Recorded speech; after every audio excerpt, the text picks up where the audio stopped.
दोस्तों, welcome back to our channel. आज का हमारा टॉपिक है पीएम ऑफ इंडिया, जिसमें आज हम 1947 से 2023 तक के सभी प्रधानमंत्री के बारे में जानेंगे कि उनका कार्यकाल कब से कब तक था, उनके कार्यकाल के दौरान कौन सी महत्वपूर्ण घटनाएं घटी और उन्होंने देश के विकास में अपना क्या योगदान दिया। तो अगर आप कॉम्पिटिटिव एग्जाम्स की तैयारी करते हैं तो हमारा आज का टॉपिक आपके लिए काफ़ी ज़्यादा इम्पोर्टेंट साबित होने वाला है। सो फ्रेंड्स, हमारे साथ इस वीडियो में एंड तक जरूर बने रहे। हमारे आज़ाद भारत के पहले प्रधानमंत्री थे जवाहरलाल नेहरू। जवाहरलाल नेहरू का जन्म 14 नवंबर साल 1889 को भारत के इलाहाबाद में हुआ था।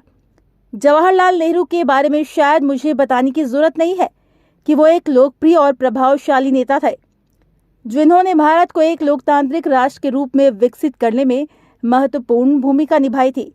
उनका प्रधानमंत्री के पद पर कार्यकाल 15 अगस्त 1947 से 27 मई 1964 तक रहा था, जिसका मतलब है उन्होंने 16 साल 286 दिन तक प्रधानमंत्री की कुर्सी संभाली थी।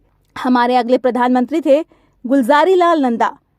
1964 में जवाहरलाल नेहरू की मृत्यु के बाद गुलजारी लाल नंदा को प्रधानमंत्री के पद पर बिठाया गया, मगर इनका कार्यकाल बहुत ही छोटा था।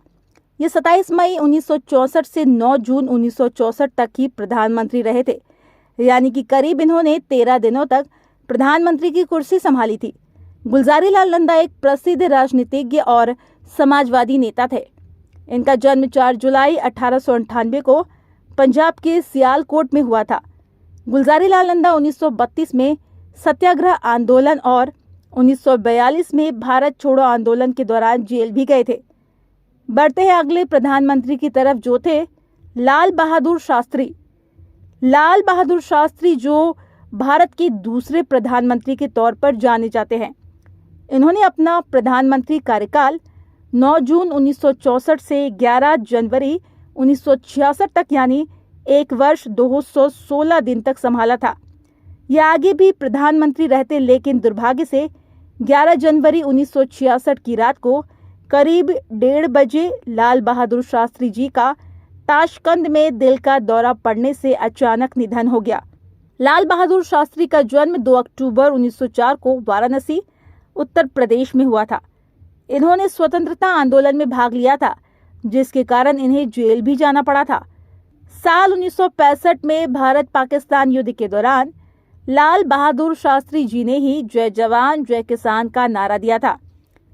नेक्स्ट प्रधानमंत्री थे गुलजारी लाल नंदा। लाल बहादुर शास्त्री की ताशकंद में मृत्यु के बाद गुलजारी लाल नंदा को दोबारा से भारत के कार्यवाहक प्रधानमंत्री के रूप में नियुक्त किया गया। इस बार इनका कार्यकाल 11 जनवरी 1966 से 24 जनवरी 1966, यानी करीब 13 दिनों तक रहा था। इन्होंने अपने इस छोटे से कार्यकाल में ताशकंद समझौते को लागू करने में मदद की, साथ ही आर्थिक विकास और सामाजिक कल्याण पर ध्यान केंद्रित करते हुए भारत की विकास योजनाओं को जारी रखा था। यही वजह है इतने कम कार्यकाल के बावजूद भी गुलजारी लाल नंदा जी को आज भी सम्मान के भाव से याद किया जाता है। अगले प्रधानमंत्री थे इंदिरा गांधी। इंदिरा गांधी भारत की पहली और अब तक की एकमात्र महिला है जिन्होंने प्रधानमंत्री की कुर्सी संभाली है। इनका कार्यकाल 24 जनवरी 1966 से 24 मार्च 1977, यानी 11 साल 59 दिन का था। इनका जन्म 19 नवंबर 1917 को भारत के तत्कालीन ब्रिटिश उपनिवेश में हुआ था। ये भारत की प्रथम प्रधानमंत्री जवाहरलाल नेहरू की बेटी थी। इंदिरा गांधी 1947 में भारतीय राष्ट्रीय कांग्रेस में शामिल हो गई थी। उन्होंने अपने कार्यकाल के दौरान उद्योग के विकास, कृषि उत्पादन में वृद्धि, शिक्षा और स्वास्थ्य के क्षेत्र में सुधार किया था। बढ़ते हैं अगले प्रधानमंत्री की तरफ, जो थे मोरारजी देसाई। मोरारजी देसाई भारत के चौथे प्रधानमंत्री थे। इनका कार्यकाल 24 मार्च 1977 से 28 जुलाई 1979, यानी 2 साल 126 दिन का था। ये भारत के सबसे वृद्ध प्रधानमंत्री थे। मोरारजी देसाई का जन्म 19 फरवरी 1896 को गुजरात के बड़ौदा में हुआ था। ये 1920 में भारतीय राष्ट्रीय कांग्रेस में शामिल हो गए थे, जिसके बाद उन्होंने भारत के कई स्वतंत्रता आंदोलन में भाग लिया, जिनमें से 1932 में सत्याग्रह आंदोलन और 1942 में भारत छोड़ो आंदोलन के दौरान उन्हें जेल भी जाना पड़ा था।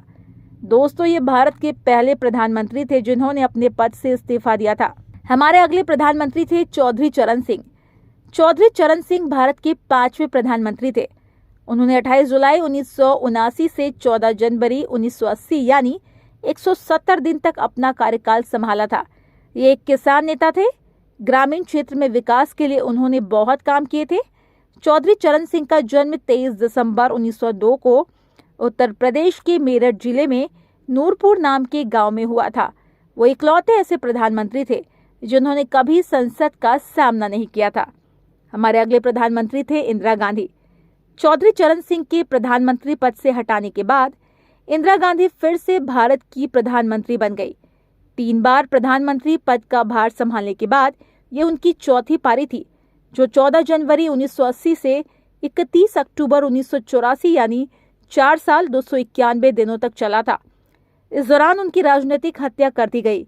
इंदिरा गांधी अपने कड़े फैसलों के लिए जानी जाती थी। उन्होंने भारत में आपातकाल भी लगाया था। साथ ही उन्होंने भारत के विकास में भी अपना बहुत बड़ा योगदान दिया था, जिसमें हरित क्रांति को बढ़ावा देना, विदेश नीति को मजबूत करना, औद्योगिकरण को बढ़ावा देना आदि शामिल थे। अगले प्रधानमंत्री थे राजीव गांधी। राजीव गांधी भारत के 7वें प्रधानमंत्री थे। इनका कार्यकाल 31 अक्टूबर 1984 से 2 दिसंबर 1989 यानी 5 साल 32 दिन का था। राजीव गांधी के इंदिरा गांधी बेटे थे। उन्होंने लंदन के हेरोल्ड लॉ कॉलेज से अर्थशास्त्र में स्नातक की उपाधि प्राप्त की थी। राजीव गांधी का जन्म 20 अगस्त 1944 को नई दिल्ली में हुआ था। इंदिरा गांधी की हत्या के बाद राजीव गांधी को भारत के प्रधानमंत्री के रूप में चुना गया। उस वक्त इनकी उम्र 40 वर्ष थी, जिसके कारण ये भारत के सबसे युवा प्रधानमंत्री बने। बढ़ते हैं अगले प्रधानमंत्री की तरफ। विश्वनाथ प्रताप सिंह। विश्वनाथ प्रताप सिंह भारत के 8वें प्रधानमंत्री थे। उन्होंने अपना प्रधानमंत्री कार्यकाल 2 दिसंबर 1989 से 10 नवंबर 1990 यानी 343 दिन तक संभाला था। विश्वनाथ प्रताप सिंह का जन्म 25 जून 1931 को उत्तर प्रदेश के इलाहाबाद जिले में कोराम नाम के गांव में हुआ था। साल 1957 में इन्होंने भूदान आंदोलन में सक्रिय भूमिका निभाई। ये भारत के पहले प्रधानमंत्री थे जिन्होंने अविश्वास प्रस्ताव पास होने पर अपना पद छोड़ा था। अगले प्रधानमंत्री थे चंद्रशेखर।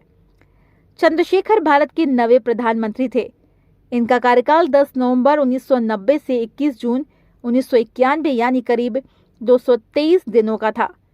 चंद्रशेखर समाजवादी जनता पार्टी से संबंधित थे। वो भारत के पहले समाजवादी प्रधानमंत्री थे। चंद्रशेखर का जन्म 1 जुलाई 1927 को उत्तर प्रदेश के बलिया जिले में इब्राहिम पट्टी नाम के गांव में हुआ था। उन्होंने इलाहाबाद विश्वविद्यालय से अर्थशास्त्र में स्नातक की उपाधि प्राप्त की थी। चंद्रशेखर 1947 में भारतीय राष्ट्रीय कांग्रेस में शामिल हो गए थे। उन्होंने 1962 के भारत चीन युद्ध में भी लड़ाई लड़ी थी। प्रधानमंत्री पद के अलावा भी उन्होंने उत्तर प्रदेश के वित्त मंत्री के पद को भी संभाला था। अगले प्रधानमंत्री थे पीवी नरसिम्हा राव। पीवी नरसिम्हा राव भारत के 10वें प्रधानमंत्री थे। उन्होंने अपना प्रधानमंत्री कार्यकाल 21 जून 1991 से 16 मई 1996 यानी 4 साल 330 दिन तक संभाला था। पीवी नरसिम्हा राव का जन्म 28 जून 1921 को आंध्र प्रदेश के करीमनगर में हुआ था। इन्होंने 1947 में भारतीय राष्ट्रीय कांग्रेस को ज्वाइन किया था। पीवी नरसिम्हा राव ने प्रधानमंत्री पद के अलावा भी आंध्र प्रदेश के मुख्यमंत्री पद तथा विदेश मंत्री और गृह मंत्री पद को भी संभाला था। ये दक्षिण भारत के पहले प्रधानमंत्री थे। हमारे अगले प्रधानमंत्री थे अटल बिहारी वाजपेयी। अटल बिहारी वाजपेयी भारत के 11वें प्रधानमंत्री थे। उन्होंने अपना कार्यकाल 16 मई 1996 से 1 जून 1996 यानी 16 दिनों तक चलाया था। इनकी सरकार गिरने की वजह अविश्वास प्रस्ताव को माना जाता है, जिसमें ये एक वोट से हार गए थे। अटल बिहारी वाजपेयी भारतीय जनसंघ के संस्थापकों में से एक थे। इनका जन्म 25 दिसंबर 1924 को मध्य प्रदेश के ग्वालियर रियासत में हुआ था। इन्होंने कई संघ की स्थापना में महत्वपूर्ण योगदान दिया था, जिनमें से 1947 में राष्ट्रीय स्वयं सेवक संघ तथा 1951 में भारतीय जनसंघ शामिल है। अटल बिहारी वाजपेयी 1968 से 1973 तक बीजीएस के अध्यक्ष भी रहे थे, जिसके बाद 1980 में भारतीय जनसंघ का भारतीय जनता पार्टी में विलय हो गया। अगले प्रधानमंत्री थे HD देवगौड़ा। HD देवगौड़ा भारत के 12वें प्रधानमंत्री थे। इनका प्रधानमंत्री कार्यकाल 1 जून 1996 से 21 अप्रैल 1997 यानी 324 दिन का था। HD देवगौड़ा का जन्म 18 मई 1933 को कर्नाटक के हासन जिले में हरदनहल्ली नाम के गांव में हुआ था। उन्होंने 1953 में बेंगलुरु के इंजीनियरिंग कॉलेज से सिविल इंजीनियरिंग में डिप्लोमा की डिग्री प्राप्त की थी। HD देवगौड़ा प्रधानमंत्री पद के अलावा कर्नाटक राज्य के मुख्यमंत्री पद को भी संभाला था। बढ़ते हैं अगले प्रधानमंत्री की तरफ, जो थे इंदर कुमार गुजराल। इंदर कुमार गुजराल भारत के 13वें प्रधानमंत्री थे। उनका कार्यकाल 21 अप्रैल 1997 से 19 मार्च 1998 यानी 332 दिनों का था। उन्होंने भारतीय स्वतंत्रता संग्राम में सक्रिय रूप से हिस्सा लिया था और 1942 के दौरान जेल भी गए थे। इंदर कुमार गुजराल का जन्म 4 दिसंबर 1919 को पाकिस्तान के झेलम में हुआ था। अगले प्रधानमंत्री थे अटल बिहारी वाजपेयी। 1980 में भारतीय जनसंघ का भारतीय जनता पार्टी में विलय के बाद अटल बिहारी वाजपेयी वापस से प्रधानमंत्री बने। उन्होंने 19 मार्च 1998 से 22 मार्च 2004 यानी करीब 6 साल 64 दिन के लिए प्रधानमंत्री पदभार को संभाला था। इस दौरान उन्होंने बहुत से महत्वपूर्ण काम किए, जिनमें सबसे महत्वपूर्ण पोखरण में भारत का परमाणु परीक्षण था।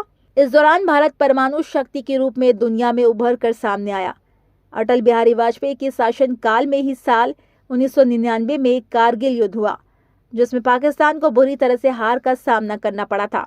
इसके अलावा वाजपेयी जी के कार्यकाल में ही साल 2002 में भारत नेपाल के बीच शांति समझौते पर हस्ताक्षर हुआ था। ये पहले गैर कांग्रेसी प्रधानमंत्री बने जिन्होंने अपना कार्यकाल पूरा किया। इसके कई सालों बाद 16 अगस्त 2018 को दिल्ली में अटल बिहारी वाजपेयी का निधन हो गया। उनकी मृत्यु पर भारत में ही नहीं बल्कि पूरी दुनिया भर से शोक व्यक्त किया गया। हमारे अगले प्रधानमंत्री थे मनमोहन सिंह। मनमोहन सिंह भारत के पहले सिख प्रधानमंत्री थे। उनका कार्यकाल 22 मई 2004 से 26 मई 2014 यानी 10 साल 2 दिन का था। इनका जन्म 26 सितंबर 1932 को पंजाब में यानी ब्रिटिश अधीन भारत में हुआ था। मनमोहन सिंह प्रधानमंत्री होने के अलावा एक अर्थशास्त्री भी थे। उन्होंने 1954 में पंजाब विश्वविद्यालय से अर्थशास्त्र में डॉक्टरेट की उपाधि प्राप्त की थी, जिसके बाद उन्होंने 1956 के दौरान भारतीय प्रशासनिक सेवा में प्रवेश किया। मनमोहन सिंह ने 1971 से 1972 तक वित्त मंत्रालय में सहायक सेक्रेटरी के रूप में कार्य किया, जिसके बाद उन्हें वित्त मंत्रालय में आर्थिक सलाहकार के रूप में नियुक्त कर दिया गया।